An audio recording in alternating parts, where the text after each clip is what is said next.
गांव छोटा सा था। चारों तरफ हरियाली, कच्चे रास्ते और लोगों के दिलों में सादगी भरी हुई थी। उसी गांव में रहता था एक लड़का, आरव। शांत स्वभाव, गहरी आंखें और दिल में अनकही भावनाएं। वो ज़्यादा बोलता नहीं था, लेकिन जब भी बोलता उसकी बातों में सच्चाई झलकती थी। उसी गांव में रहती थी एक लड़की, सिया। उसकी मुस्कान इतनी प्यारी थी कि जैसे सुबह की पहली किरण। उसकी हंसी सुनकर किसी का भी दिन बन जाए। दोनों एक दूसरे को जानते तो थे, लेकिन कभी ठीक से बात नहीं हुई थी। एक दिन की बात है, शाम का वक्त था। सूरज धीरे धीरे ढल रहा था और आसमान हल्के नारंगी रंग में रंग चुका था। गांव के किनारे एक पुराना बड़ा पेड़ था, जहां लोग अक्सर बैठकर सुकून के पल बिताते थे। उसी पेड़ के नीचे आरव बैठा हुआ था, अकेला, जैसे हमेशा बैठता था। उसकी आंखें कहीं खोई हुई थीं, जैसे वो किसी का इंतजार कर रहा हो। तभी अचानक धीरे धीरे कदमों की आहट आई। आरव ने नजर उठाई और पहली बार उसने सिया को इतने करीब से देखा। सिया उस पेड़ के पास आई। उसके हाथ में किताब थी और चेहरे पर हल्की सी मुस्कान। वो भी वहीं बैठ गई, लेकिन दोनों के बीच खामोशी थी। कुछ पल बीते, फिर सिया ने धीरे से कहा, तुम रोज यहाँ बैठते हो? आरव थोड़ा घबरा गया, लेकिन उसने हल्की आवाज में जवाब दिया, हाँ, यहाँ शांति मिलती है। सिया मुस्कुराई, मुझे भी, इसलिए आज यहाँ आई हूँ। बस यहीं से शुरू हुई उनकी पहली बात। धीरे धीरे दोनों के बीच बातचीत बढ़ने लगी। छोटी छोटी बातें, हंसी मजाक, और फिर वो पल आया जब दोनों को एक दूसरे की आदत सी हो गई। हर दिन शाम को वो दोनों उसी पेड़ के नीचे मिलते। कभी जिंदगी की बातें करते, कभी सपनों की, कभी बस चुप बैठकर एक दूसरे को महसूस करते। आरव के लिए वो पेड़ अब सिर्फ एक पेड़ नहीं था, वो उसकी मोहब्बत की शुरुआत बन चुका था। और सिया, वो अब उसकी ज़िंदगी की सबसे खूबसूरत वजह बन चुकी थी। लेकिन कहानी इतनी आसान नहीं थी, क्योंकि जहाँ मोहब्बत होती है वहाँ इम्तिहान भी ज़रूर आते हैं। आगे क्या होगा? क्या दोनों का प्यार ऐसे ही बढ़ता रहेगा या कोई मुश्किल आने वाली है? उस दिन के बाद जैसे उनकी ज़िंदगी की दिशा ही बदल गई। अब हर शाम एक वादा बन चुकी थी। पेड़ के नीचे मिलना, एक दूसरे को देखना और बिना कुछ कहे भी सब कुछ समझ लेना। आरव अब पहले जैसा नहीं रहा था। उसकी आंखों में अब एक चमक थी, जैसे किसी ने उसकी अधूरी दुनिया को पूरा कर दिया हो। और सिया, वो भी अब हर सुबह जल्दी उठती, आईने में खुद को देखती और हल्का सा मुस्कुरा देती, क्योंकि उसे पता था कि शाम को कोई उसका इंतज़ार कर रहा है। दिन गुजरते गए और उनकी बातें गहरी होती गई। एक दिन हल्की हल्की बारिश हो रही थी। पूरा गांव भीग रहा था और मिट्टी की खुशबू हवा में घुल चुकी थी। आरव पहले से ही पेड़ के नीचे खड़ा था, भीगता हुआ, लेकिन उसकी नज़र सिर्फ रास्ते पर थी। कुछ देर बाद सिया दौड़ती हुई आई, पूरी भीगी हुई, सांस तेज चल रही थी। आरव ने तुरंत पूछा, तुम भीग क्यों रही हो? घर पर रुक जाती। सिया मुस्कुराई, अगर नहीं आती तो तुम अकेले भीगते रहते और मुझे अच्छा नहीं लगता। उस पल आरव के दिल में कुछ और गहरा उतर गया। उसने पहली बार सिया का हाथ थाम लिया। सिया थोड़ा चौंकी, लेकिन उसने हाथ नहीं छुड़ाया। दोनों बस खामोश खड़े रहे। बारिश गिरती रही और उनकी धड़कनें एक दूसरे से बात करती रहीं। फिर आरव ने धीरे से कहा, सिया, अगर एक दिन तुम नहीं आई तो मैं शायद यहाँ आना ही छोड़ दूंगा। सिया की आंखें हल्की नम हो गईं। उसने जवाब दिया, और अगर तुम नहीं आए तो ये पेड़ भी मुझे खाली लगेगा। उस दिन उनकी मोहब्बत ने एक नया रूप ले लिया। अब वो सिर्फ दोस्त नहीं रहे थे, वो एक दूसरे की आदत बन चुके थे, एक ज़रूरत, एक एहसास। लेकिन किसी ने सही कहा है, जितनी सच्ची मोहब्बत होती है उसकी राह उतनी ही मुश्किल होती है। कुछ दिनों बाद गांव में बातें फैलने लगीं, लोगों की नज़रें बदलने लगीं, फुसफुसाहटें बढ़ने लगीं। हर रोज़ साथ दिखते हैं, कुछ तो चल रहा है।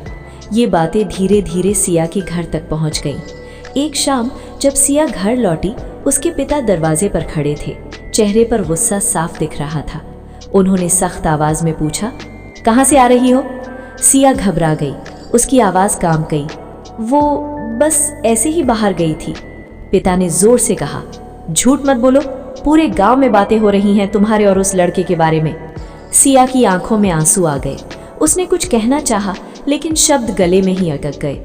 उसी रात उसके पिता ने सख्त फैसला लिया। आज के बाद तुम घर से बाहर अकेली नहीं जाओगी और उस लड़के से कोई रिश्ता नहीं रहेगा। ये सुनकर सिया का दिल जैसे टूट गया। दूसरी तरफ आरव उसी पेड़ के नीचे बैठा था, इंतजार करता हुआ। शाम ढल गई, रात हो गई, लेकिन सिया नहीं आई। पहली बार उस पेड़ के नीचे सन्नाटा उसे चुभने लगा। उसकी आंखों में बेचैनी थी, दिल में डर। आज क्यों नहीं आई?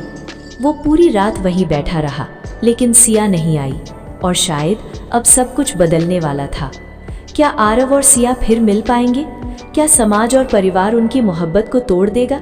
उस रात के बाद सब कुछ बदल गया।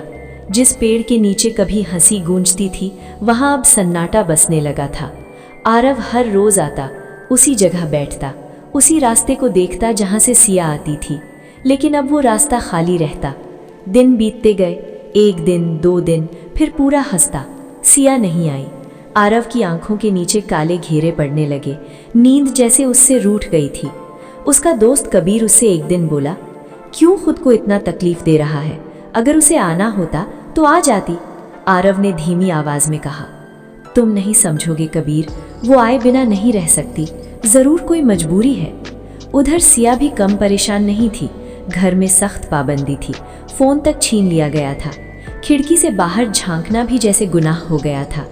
हर शाम वो उसी पेड़ की तरफ देखती, आंखों में आंसू लिए, धीरे से खुद से कहती, आरव तुम आए हो ना? उसका दिल जानता था वो जरूर आता होगा, बस वो ही नहीं जा पा रही थी। एक दिन सिया की छोटी बहन मीरा उसके पास आई। उसने देखा सिया चुपचाप बैठी है, आंखों में दर्द भरा हुआ है। मीरा ने धीरे से पूछा, दीदी तुम मुझसे बहुत प्यार करती हो ना? सिया की आंखों से आंसू बह निकले। उसने सिर हिलाया, हाँ बहुत, लेकिन अब शायद कभी मिल नहीं पाऊंगी। मीरा कुछ देर चुप रही, फिर बोली, अगर मैं तुम्हारी मदद करूं तो? सिया हैरानी से उसकी तरफ देखा। क्या मतलब? मीरा मुस्कुराई, कल शाम को मैं मम्मी पापा को किसी काम में उलझा दूंगी, तुम पीछे वाले रास्ते से निकल जाना। सिया के दिल की धड़कन तेज हो गई। कई दिनों बाद उम्मीद की एक छोटी सी किरण दिखी। अगले दिन पूरा दिन जैसे सालों जैसा लग रहा था। शाम हुई, मीरा ने अपना वादा निभाया। घर में हलचल थी और उसी बीच सिया चुपके से पीछे के दरवाजे से निकल गई। उसका दिल जोर जोर से धड़क रहा था, पैर कांप रहे थे, लेकिन वो भागती रही, बस एक ही जगह की तरफ, वही पेड़ जहां उसकी दुनिया बसती थी। उधर आरव आज भी वहीं था, थका हुआ, टूटा हुआ, लेकिन फिर भी उम्मीद लिए। अचानक उसे कदमों की आहट सुनाई दी। उसने नजर उठाई और जैसे ही उसने सिया को देखा, उसकी आंखें भर आईं। सिया भी दौड़कर उसके पास आई। दोनों कुछ पल तक कुछ नहीं बोले, बस एक दूसरे को देखते रहे। फिर सिया ने रोते हुए कहा, मुझे माफ कर दो आरव, मैं आना चाहती थी, लेकिन आरव ने उसके होठों पर हाथ रख दिया। कुछ मत कहो, मुझे सब पता है। और फिर उसने सिया को कसकर गले लगा लिया। वो गले लगना जैसे सारी दूरी मिटा गया, सारी तकलीफें खत्म कर गया। दोनों रो रहे थे, लेकिन इस बार ये आंसू खुशी के थे। कुछ देर बाद सिया ने डरते हुए कहा, हमें ज्यादा समय नहीं है, अगर पापा को पता चल गया तो बहुत बुरा होगा। आरव ने उसकी आंखों में देखा, तो फिर हम डर कर अलग हो जाएं? क्या हमारी मोहब्बत इतनी कमजोर है? सिया चुप हो गई, उसके पास जवाब नहीं था। आरव ने गहरी सांस ली। सिया, अगर हमें साथ रहना है तो हमें हिम्मत करनी होगी, दुनिया से लड़ना होगा। सिया की आंखों में डर था, लेकिन साथ ही एक विश्वास भी। उसने धीरे से कहा, मैं तैयार हूं, बस तुम मेरा साथ मत छोड़ना। आरव मुस्कुराया, कभी नहीं। लेकिन किस्मत शायद अभी भी उनका इम्तिहान लेना चाहती थी, क्योंकि उसी समय दूर से किसी की आवाज आई, सिया। दोनों चौंक गए। वो सिया के पिता की आवाज थी। सिया का चेहरा डर से सफेद पड़ गया। आरव ने उसका हाथ कसकर पकड़ लिया। अब क्या होगा? हवा तेज चलने लगी, पेड़ के पत्ते जोर जोर से हिलने लगे और उनकी मोहब्बत एक बार फिर मुश्किल के मोड़ पर खड़ी हो गई। क्या सिया के पिता उन्हें देख लेंगे? क्या दोनों भागने का फैसला करेंगे या यही सब खत्म हो जाएगा? वो आवाज जैसे बिजली बनकर गिरी। सिया के हाथ कांपने लगे, उसकी सांसें तेज हो गईं। उसने डर कर आरव की तरफ देखा। पापा! आरव ने उसका हाथ और कसकर पकड़ लिया। डरो मत, मैं हूं ना। लेकिन इस बार मामला पहले जैसा नहीं था। कुछ ही पलों में सिया के पिता वहां पहुंच गए। उनके साथ 2-3 गांव के लोग भी थे। उनकी आंखों में गुस्सा था और चेहरे पर अपमान की आग जल रही थी। उन्होंने जैसे ही सिया को आरव के साथ देखा, उनका गुस्सा फूट पड़ा। यही सब चल रहा था तुम्हारा? सिया सहम गई, उसकी आंखों से आंसू बहने लगे। आरव आगे बढ़ा। काका, बात ऐसी नहीं है, हम। चुप!